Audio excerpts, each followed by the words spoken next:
welcome to Tabletop Gaming Guild. Tabletop Gaming Guild is all about the experiences and memories that playing tabletop games with friends and families can create. Today we're going to be looking at Last Light, designed by Roy Cannaday and published by Gray Fox Games. Last Light is a 4X game that can be played in under an hour. Now, a number of games have claimed that in the past, so let's see how this game plays.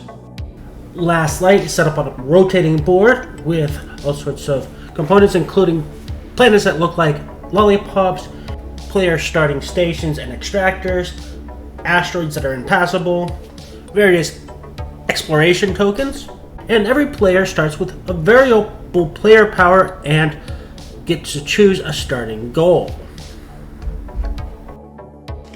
For the most part, this game is simultaneous play. Everybody's going to choose an action card from the hand and play it face down. Once everybody has decided, everyone will then reveal. Any cards you have played remains down until you've taken the refresh action. The round ends once all players have taken a refresh action. The only time turn order becomes important is if somebody played a command card, in which case all other actions are resolved and then the commands are played in turn order. However, if you want to make this a turn-based game, each card does have numbers printed on it to designate which one would go first, just to make the game easier to teach and keep track of what people are doing. Let's go through the 6 possible actions. Number 1 is research. Research will allow you to gain new text into your hand, gain light for already manufactured text, and then manufacture text from your hand. Also note that each spaceship type can have 1 green tech and 1 yellow tech. However, you can always research a new tech and replace the old one. Blue tech types are species techs that you can have any number of them. However, you can never have 2 techs with the same name. Action number 2 is mine. Any location that has an extractor will produce the resource under the extractor. If an opponent has a ship in the same sector as your extractor, it cannot mine.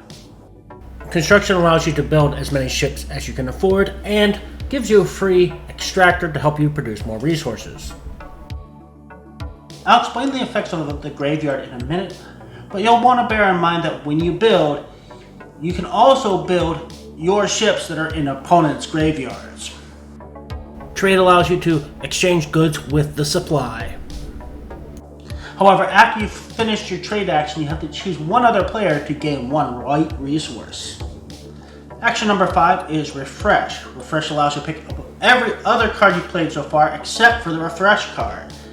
So you can only play the refresh card once per round. And also note that once all refresh cards are down, the round ends at the end of the turn. Refresh also allows you to claim some light, which is your points for the game. You get 1 light for every planet you control within the outer ring, and 2 light for every planet you control within the inner ring. The last action is arguably the most important, also the most involved. Command lets you move all your ships and attack, however it must be done in turn order. Combat in Last Light is one-sided. You'll be rolling attack dice according to the strength of the ship. However, the enemy cannot fight back. You simply roll, determine how much damage you do, and determine how you want to distribute that damage. Any enemy ships you manage to destroy go on your graveyard. Once you've destroyed 4 ships, they are immediately returned to their respective owners, and you get light as a reward. If a ship is damaged but not destroyed, that damage remains on that ship until that player has played a refresh card. Let's go through the breakdown of the ship types and their starting stats. You have 3 types of ships, a small, medium, and large. The small ship is going to cost you 1 white resource, and the icons from left to right are as follows. It's going to have 1 range, 1 attack dice, 1 defense value, so it can take 1 hit before it's destroyed, and 1 movement. The medium is going to cost you a white and a purple to build, have 1 range, 2 attack dice, 2 defense value, and 1 movement. And the large is going to cost you 1 yellow resource to build, have 1 range, 3 attack dice, 3 defense value, 1 movement, and the bombard ability. The bombard ability allows a ship to attack an extractor, because otherwise extractors cannot be targeted by attacks. Let's talk about the effects of moving. If you move a ship and it ends its movement on a space with an Explore token, you would reveal that at the end of your movement phase and get any bonus that it shows on it. That token will then go out of the game. If you end your movement on a planet, you would flip the Explore token on that planet. Any resource shown with a gray background is a one-time immediate bonus for exploring. The black background is resources you only get if you mine that planet with an extractor. Finally, let's look at what happens when a round ends. Once everybody's played their refresh card, at the end of the turn the round would end. Check to see if anybody has earned 20 light, in which case the game would end. If not, the inner ring would then rotate 90 degrees. The outer ring would rotate 45. Any player with ships around the sun would get 1 point for each ship there.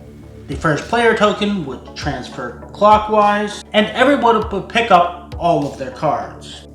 The game will continue until you reach the end of a round in which a player or multiple players have more than 20 light. The person with the most light would then win. So that is how Last Light is played. It does play in typically under an hour, though the event length can vary, and it does in fact feel like a 4X game. I do really like the exploration element, although you can explore everything there is to explore pretty quickly.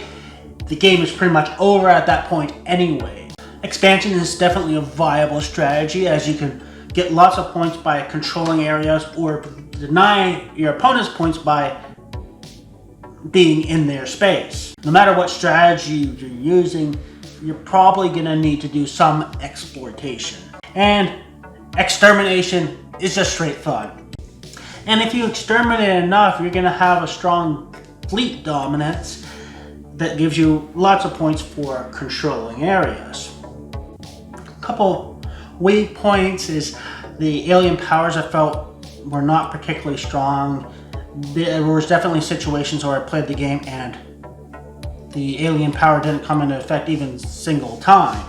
The only other negative I had was I'm probably going to replace the light tokens at some point, because it can be a little hard to tell the difference between the 5s and the 1s. It can easily go and reach and grab the wrong number of resources. What I did really love was this action mechanic. Having these action cards and knowing what action cards people have played previously, timing it to make sure, okay, I want to take this action and then refresh and take another action to get going really quickly, or okay, I'm going to hold off and refresh because everybody else is rushing it and take as many actions as I can. But the key thing is timing. Timing can be very critical. When you do what action is super important in this game. Having the right timing of when you play actions can not only be critical for your strategy, it can also significantly impact the strategy of other players. The length of the game was absolutely perfect. It always felt like it was a little too short, which is exactly what you want, because it always left you wanting more, wanting to play the game again and talking about how the play went and how, oh, I just need one more turn and then I would have won, or something would have totally been different. I really did enjoy this game, and I'm very excited that there's an expansion coming out to have more players, and I do want to try it with higher player counts. It is a fun, kinetic game that is well-timed, well-balanced, and likely to hit my top 10, but you won't know that for sure until the beginning of next year when we do our next top 10 of all time. Thank you again for watching. Please join us again on YouTube, Twitch, Instagram, and other social medias. And please don't forget to like and subscribe.